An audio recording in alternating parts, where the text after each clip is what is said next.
제가 저의 인생 말씀을 또 생각하면서 또 제 삶을 이렇게 돌아보게 됐는데, 얼마나 하나님의 은혜가 감사한지. 아무런 가치 없는 자, 쓸모없는 자, 하나님을 떠났던 자, 하나님께서 다시 은혜 주시고 그 품에 안아주시고, 또 특별히 귀한 교회에서 여러분들과 함께 신앙생활 할 수 있음이 얼마나 감사한지 몰라요. 그래서 제가 오늘 말씀을 준비하며 제 삶을 또 생각하는 가운데 그냥 저 혼자 그렇게 은혜가 많이 됐어요. 또 하나님께서 여러분들에게도 지금도 함께 하시며 인도하시며 또 말씀하시며 여러분들에게 사랑하신다. 왜? 하나님은 사랑이시기 때문에. 오늘 말씀을 통해 또 하나님께서 여러분의 심령 가운데 또 깊은 영혼의 가장 깊은 곳 가운데 하나님의 사랑으로 충만하게 채워주시기를 주님의 이름으로 축원합니다.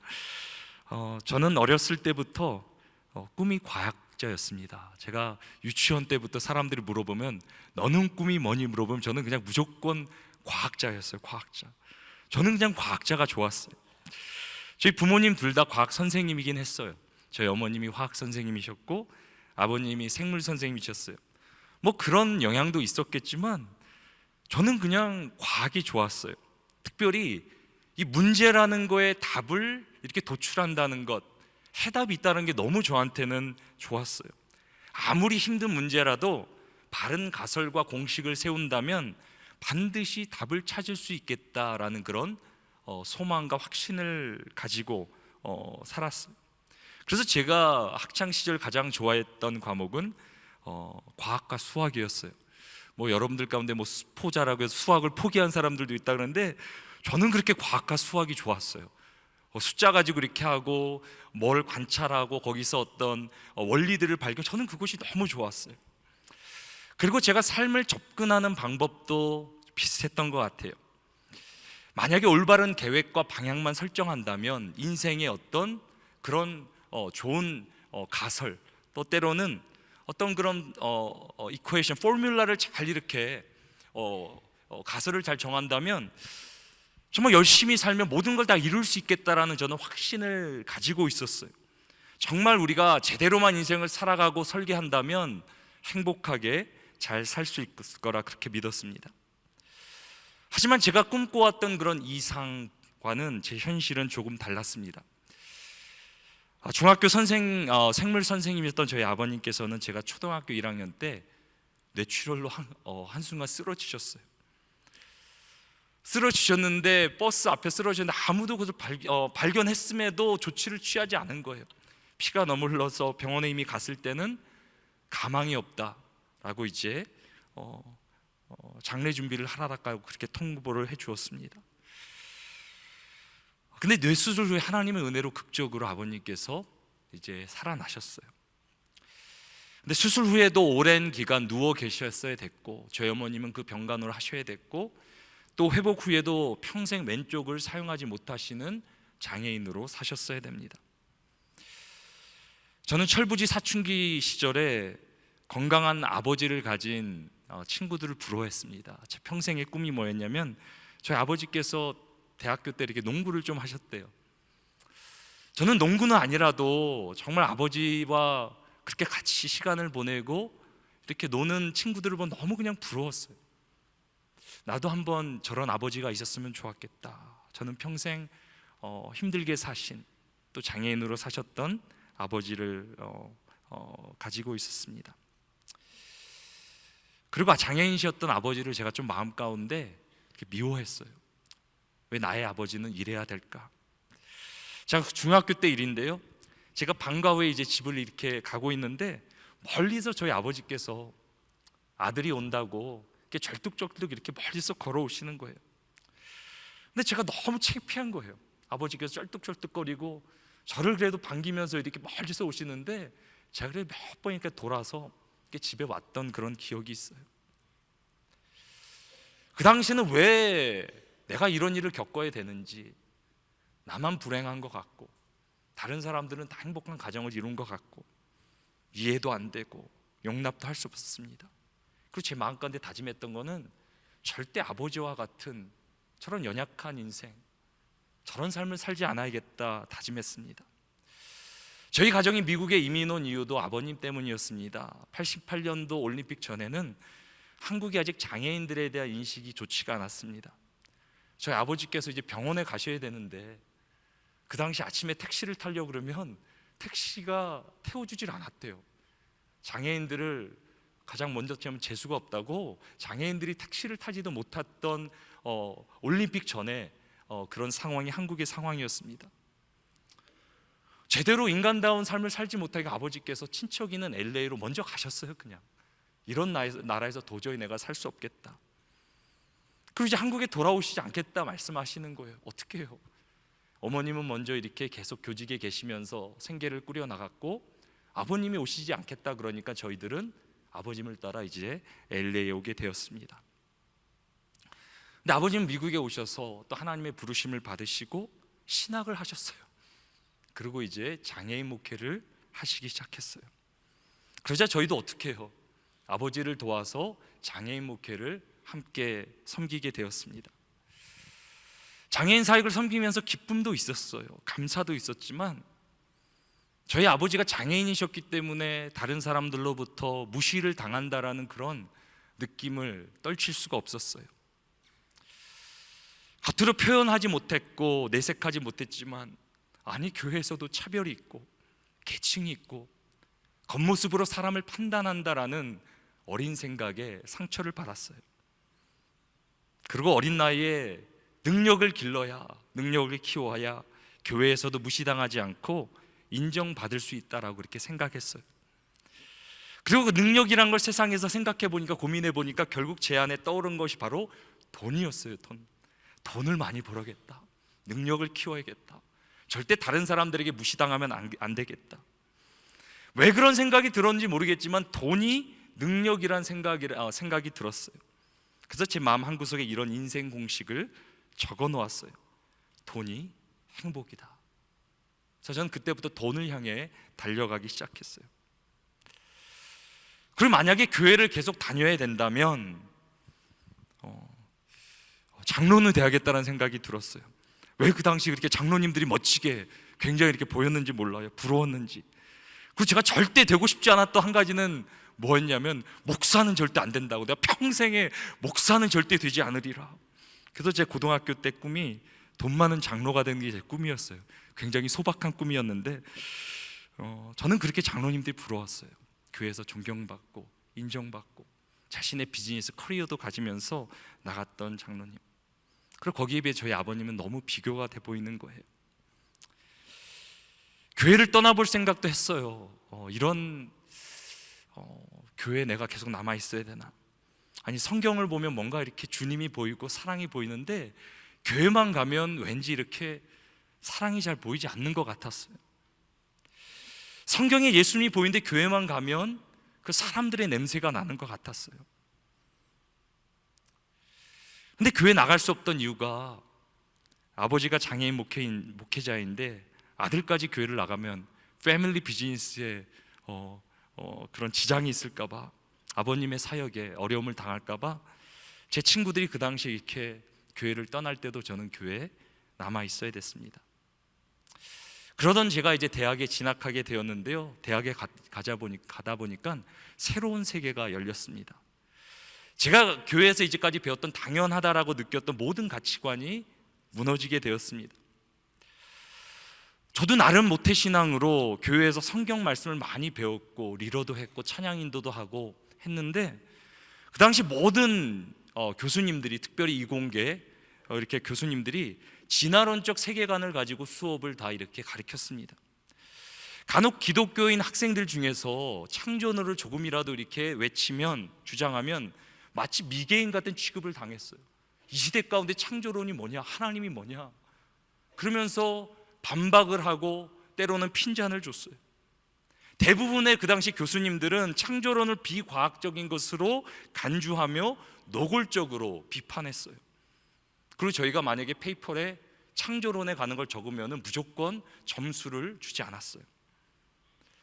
그리고 제가 이제 대학을 다니는데 그 당시 학교에서 성경 과목이 있다고, 그래서 저도 그래도 대학에서 성경은 어떻게 가르치나, 자, Introduction to Biblical Literature이라는 성경 문학 개론이라는 그런 이제 과정을 들었는데, 처음으로 저는 그때 하나님을 믿지 않는 성경학자가 있다는 걸 알게 됐어요.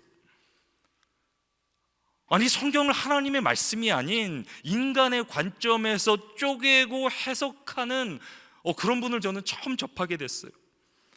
제가 아직도 인상 깊게 들렸던 게 뭐냐면, 그때 저희한테 이렇게 말하는데요, 왜 하나님 인간들에게 제사를 바치라고 했는지 아냐고 물어보는 거예요. 그래서 뭐라고 말하냐면, 하나님도 인간같이 고기 굽는 냄새를 좋아하신다. 이게 말이 됩니까? 근데 그분이 말하는 거예요. 아니, 하나님도 고기 굽는 냄새가 좋아서 이렇게 제사를 드리라고 했다. 그러니까 뭐를 말씀하시려는 게 아니라, 하나님은 실제로 존재하는 것이 아니라 인간의 사상과 이상과 욕망이 투영된 것, 그것이 문학적으로 표현된 것, 문화가 된 것, 종교가 된 것, 그것이 하나님이란 존재다라고 말하고 싶었던 거예요. 처음에는 말도 안 되는 논리, 한 번도 들어보지 않은 논리인데요, 한 학기 수업을 듣다 보니 교수님의 주장에 설득되어지는 저의 모습을 보게 되는 거예요. 아니, PhD, 원어를 공부하고 성경을 저보다 훨씬 더 많이 아는 그 사람이 저에 대해 성경에 대해 해석해주고, 거기에다 막 쪼개서 막 이렇게 막 성경을 비판하고 비평하는데 그럴듯하더라고요. 그때 제 착각이 무엇이냐면, 저는 교회, 고등학교, 대학교에 다니면서 세상에 대항할 준비가 됐다고 생각했는데 전혀 그러지 않았던 거예요. 또 교회에서 배웠던 그 부분이 아직까지 세상에 그런 교육에 대항할 수 있는 그런 준비가 제가 되지 않았던 거예요. 여러분들 기도해 주셔야 돼요. 이번에 우리 12학년 학생들이 졸업해요. 대학교 가요. 저는 때로 그 친구들 생각하면서, 이 친구들이 지금 당하게 될 얼마나 힘든 일들이 있게 될까. 정말 우리 교회는 이들에게 제대로 된 성경 교육, 신앙 교육을 주고 있는 것일까? 저는 이런 마음까지 들었어요. 최근에 드는 마음인데, 한 2시간 정도 있는 학생들이라면 그냥 무조건 그냥 교회로 오게 해야 되나? 저는 그 당시 고등학교까지 교회 리더하고 성경도 가르치고 했는데, 대학 가서 제가 1년 반 만에 확 그냥 무너져 버린 거예요. 제가 그렇게 준비가 안 됐던 거예요. 제가 덜 교만했더라면, 겸손했더라면 들어도 교회 가서 전도사님들에게, 목사님에 물어보고 했을 텐데, 저는 제가 그것을 감당할 수 있을 거라 착각하고 제가 견디겠노라 하는 가운데 1년 반 만에 내 신앙이 무너져 버린 거예요. 대학생의 1년 반 만에 지성인으로서 하나님의 존재를 믿는 것이 합리적인 생각인가 판단인가, 제 안에 갈등을 하게 되었습니다. 내가 이제까지 기독교 집안에서, 목사 집안에서 자라서 기독교를 믿은 것이 아닌가. 힌두교 가정에서 지났으면 힌두교인이 될 것이고, 불교 가정에서 지났으면 불교인, 아니 하나님을 믿지 않는 가정에 자랐으면 무신론자가 되지 않았을까. 내가 이제까지 세뇌를 당한 것은 아닌가라는 생각으로 결국 제가 하나님을 떠나기로 대학에 들어간 1년 반 만에 그렇게 결심을 하게 됐어요.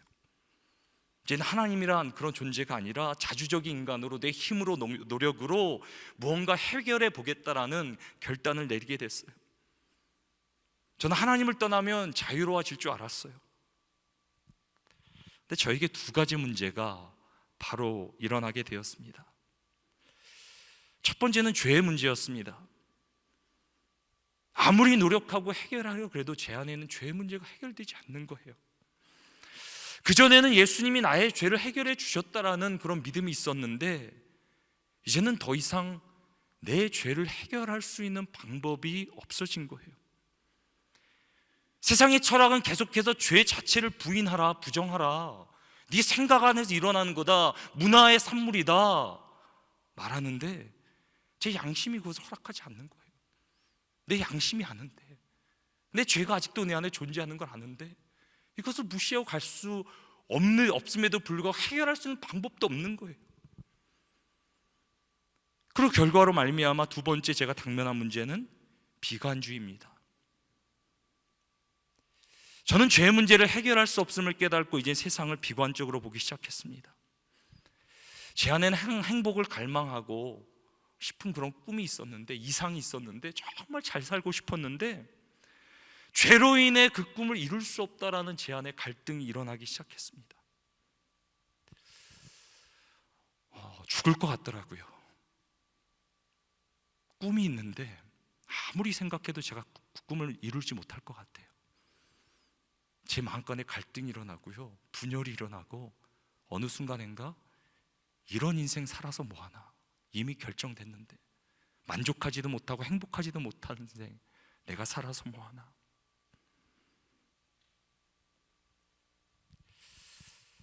제가 그래서 그때 더 이상 이런 삶 살아서 뭐하나, 죽음이란 걸 생각해 봤어요. 그리고 제 마음 한구석에 이런 새로운 인생 공식을 적어 놓게 되었습니다. 저는 돈이 세상의 능력이 행복을 이룰 줄 알았는데 죄 속에 있는 모든 것은 행복이 아니다. 제가 그때 이렇게 눌리고 경험했던 죄라는 그 무게가 너무 중압감이 힘들었어요. 죄라는 것 때문에 세상에 어떤 것으로도 행복을 이룰 수 없다라는 것을 깨닫게 됐어요. 아니, 죄로 말미암아 내가 돈을 더 얻으면, 세상의 명예를 더 얻으면 그것이 죄를 더 가증시킨다라는 것을 전 보게 됐어요. 행복을 이루고 싶은 나의 이상과 죄로 인한 현실의 차이는 점점 더 커져만 갔어요. 난생 처음으로 죽음이란 것을 심각하게 고민하게 되었고, 그 방법 외에는 죄의 문제를 해결할 수도 없게 생각했습니다. 정말 이러다가 죽을 것 같았는데요, 근데 막상 죽으려고 생각하니 너무 억울하고 허무한 거예요. 죽는 것도 그리 쉽게 안 되더라고요.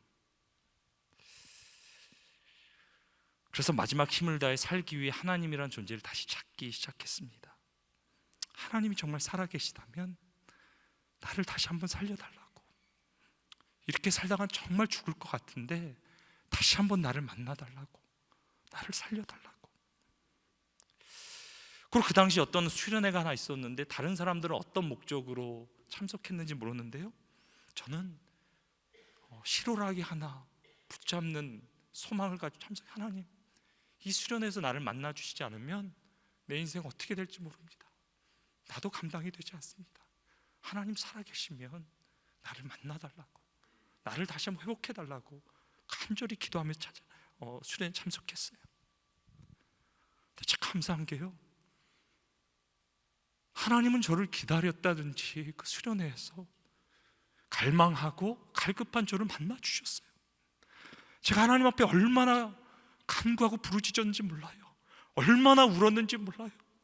하나님 떠난 그 순간이 너무 힘들고 괴롭고 외로워서, 하나님 떠난 그 순간이 너무 힘들어서 하나님 도와달라고, 살려달라고 얼마나 제가 간구했는지 몰라요. 그리고 그 순간 하나님께서 저를 만나 주시고 저에게 은혜를 베풀어 주셨어요. 그리고 다시 한번 제 모든 죄를 사해 주시고 저를 위해 독생자를 보내주신 그 하나님의 그 사랑이란 거, 은혜라는 것을 깨닫게 되었어요. 그리고 그 순간 instantly, 바로 그 순간 내 안에 모든 무거운 짐이 사라지고 자유케 되는 경험을 하게 됐어요. 그리고 세상을 보니 세상이 얼마나 아름답고 얼마나 좋은지 몰랐어요. 바뀐 건 아무것도 없어요. 사람들 환경도 똑같은데 왜 이렇게 세상이 아름다워 보이고 세상이 좋아 보이고 사람들도 왜 그렇게 사랑스러워 보이는지, 정말 5분도 안 됐는데 하나님의 은혜가 임하자 세상이 다 달라진 거예요. 아니, 심지어는 나갔는데 나무까지도 사랑스러워 보이고 하늘까지도 사랑스러워 보이고 모든 것이 하나님의 사랑과 임재가 충만한 것으로 느껴지는 거예요. 하나님의 사랑이 저를 살게 했습니다. 그리고 사랑으로 마음이 열리니까요, 비로소 세상에 사랑이 보이기 시작했습니다. 중학교 때 저를 반겨주시려고 멀리서 쩔뚝쩔뚝거리고 저를 반겨주셨던 아버지의 모습이 그려지는 거예요. 나중에 저도 아버지가 돼 생각했어요. 저희 아버지는 뭐 이렇게 쓰러지시려고 쓰러지신 거 아니잖아요. 어떤 하나님의 섭리 가운데 사고를 당하셨지만 그럼에도 사랑하는 아들을 끝까지 사랑하려고 저에게 사랑을 베풀어 주셨건만 저는 그 사랑을 보지 못한 거예요. 제가 깨달았던 게 사랑을 보지 못하는 인생, 사랑을 느끼지 못하는 인생이 가장 불행한 인생이구나. 아버지는 저를 끝까지 사랑하고 사랑의 손길로 저에게 손을 내밀어 주시고 표현하셨는데 저는 그걸 보지 못한 거예요.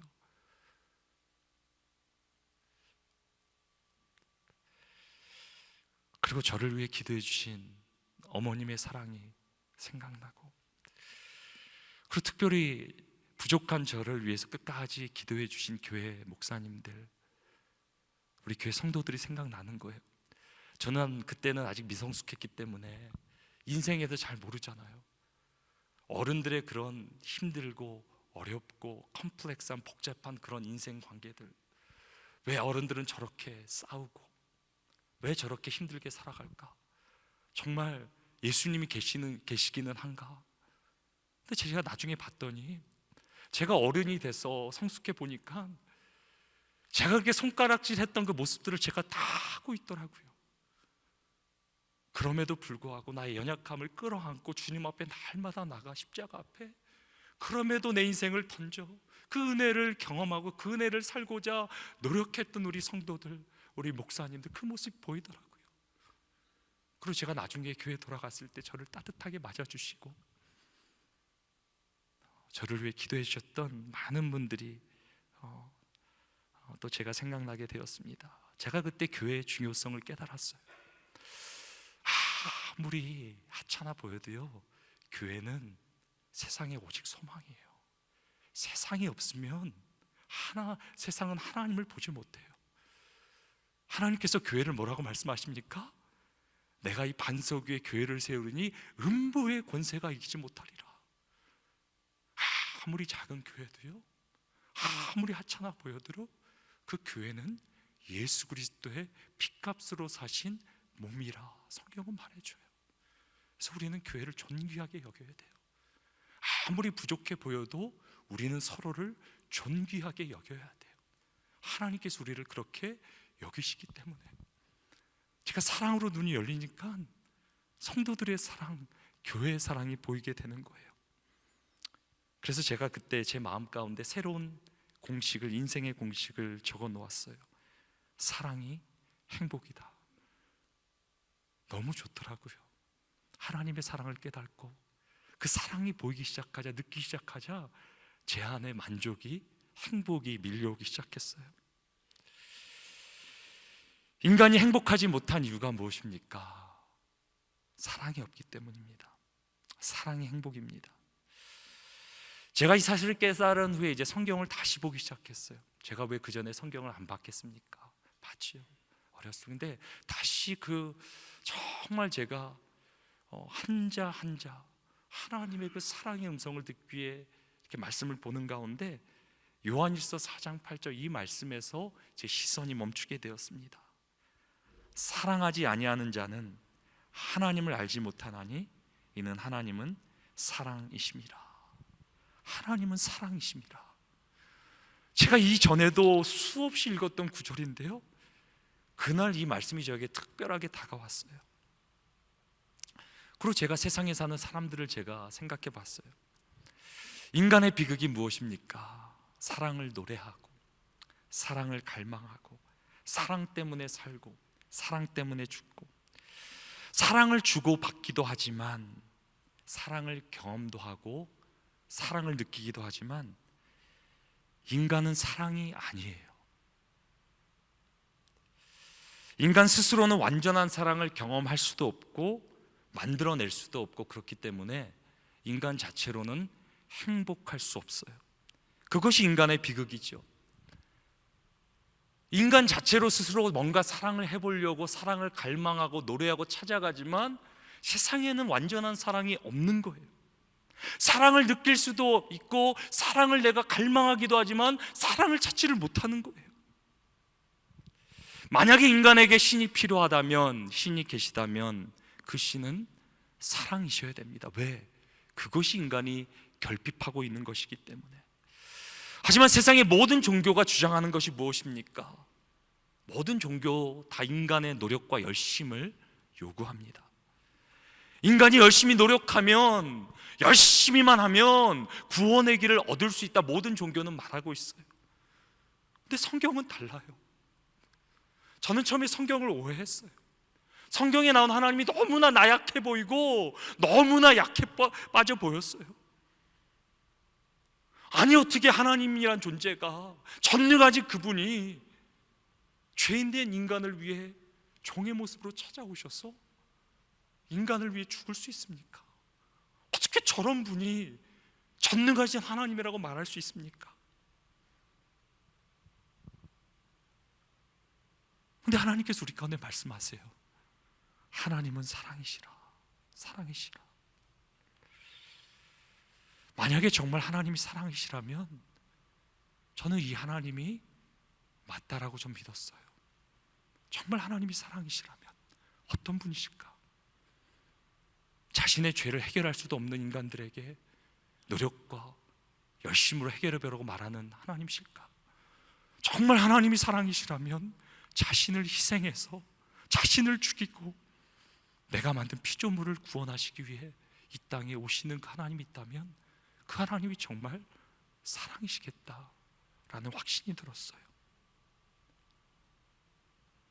인간이 결국 가장 갈망하는 사랑은 무엇입니까? 하나님인 거예요. 하나님이 바로 사랑이십니다.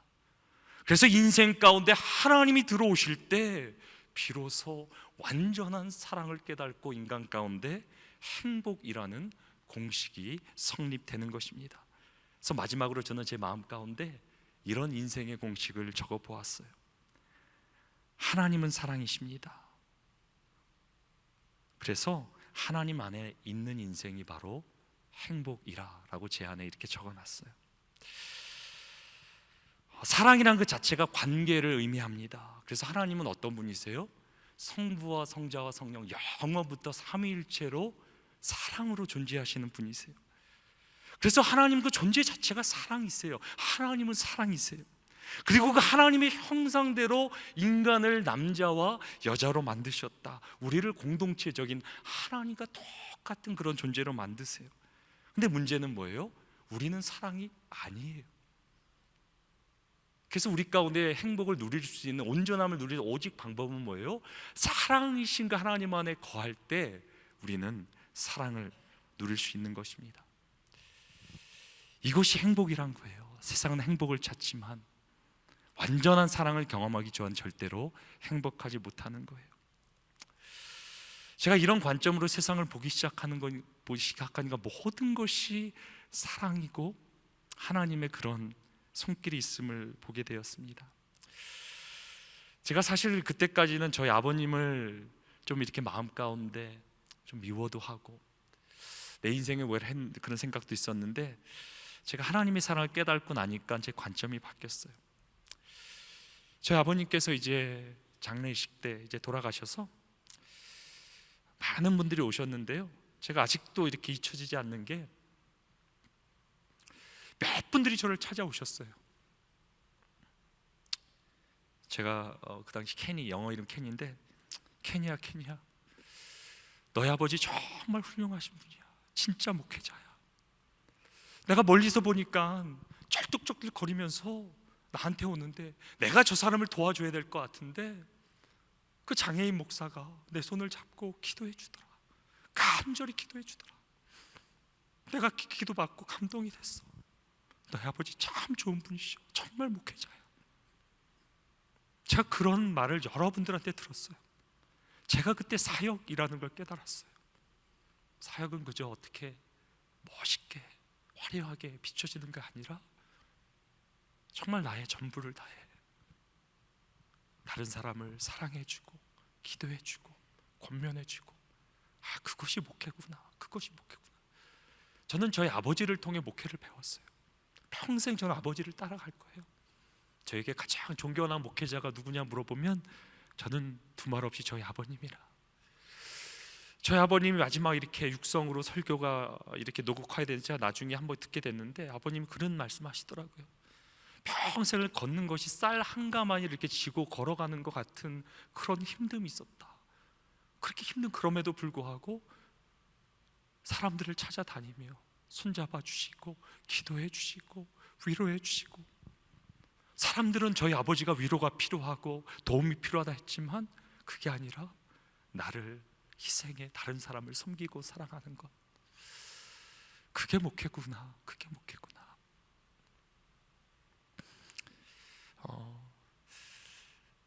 제가 어느 순간 이렇게 하나님의 부르심에 따라가는 가운데 정말 하나님의 은혜로 제가 이 자리까지 왔습니다.